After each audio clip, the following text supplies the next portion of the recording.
I want to read to you from Ephesians chapter 6, and I'll start reading at verse number 1. Children, obey your parents in the Lord, for this is right.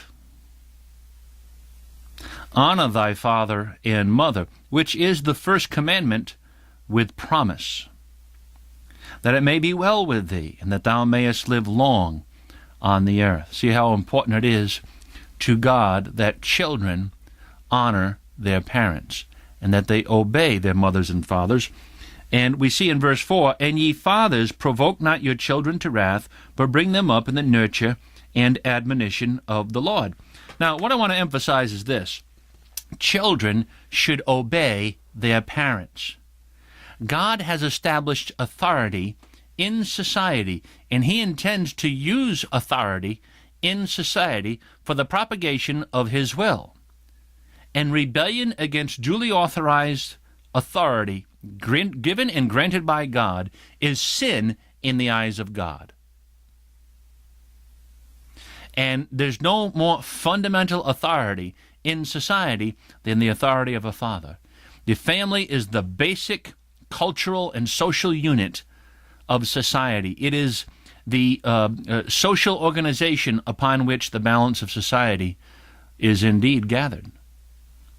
And how important it is that children respect and honor their fathers and their mothers.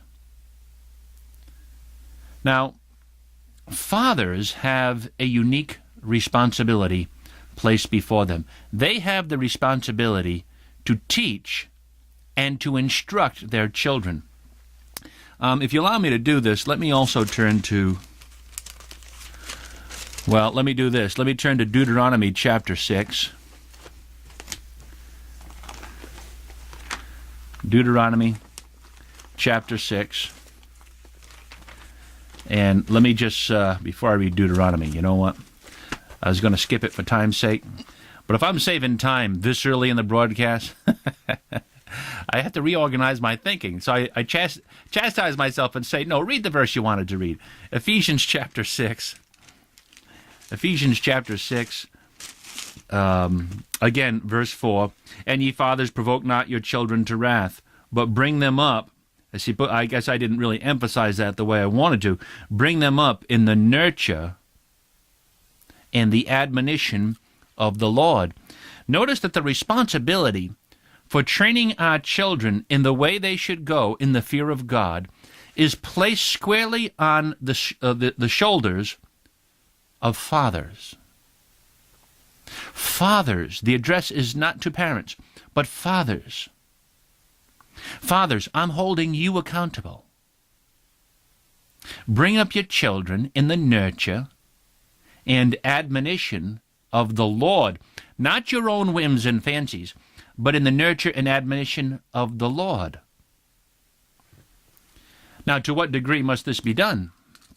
Well, for that, I would draw your attention to Deuteronomy 6, as I started to do before. Deuteronomy 6. And we see how seriously the Lord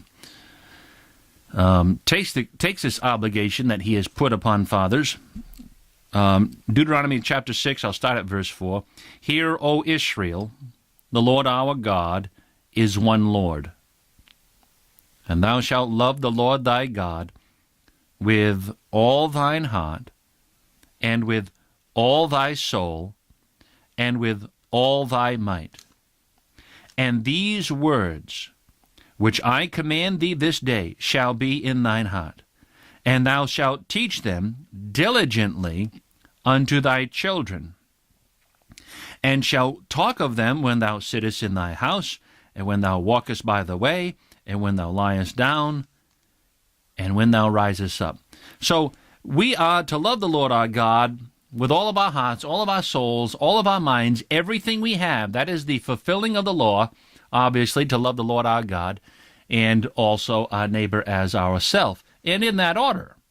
And the one will lead to the other. You can be sure of that.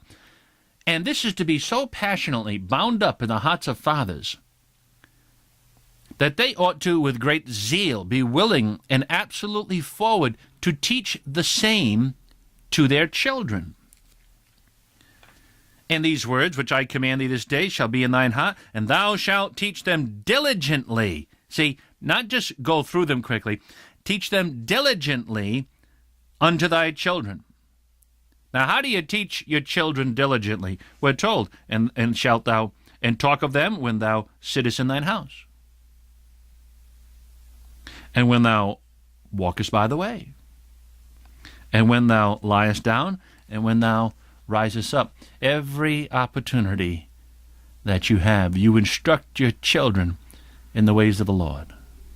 Now, that means you may have to take their cell phone or their BlackBerry and put it on a tree stump, take a sledgehammer, and resolve that problem. Now, I'm not so sure that it has to come to that, but I know kids today, they're plugged in, and they don't have any spare moments because they're busy talking to other children about their foolish, childlike ideas nonstop. Well, you know what? You've got to make room for yourself as a parent. However that's done, but you've got to make sure that it is done. Teach your children the ways of God. That is a responsibility that is placed on the head of the home, the father. Now, it's not that the mother doesn't have a role to play in all this. And if the father is a wise father and understands that his wife is a helpmeet, much of that responsibility indeed will fall into her hands. But the buck stops with Dad, and Dad has the responsibility to see to it that he nurtures and trains up his children in the ways of God.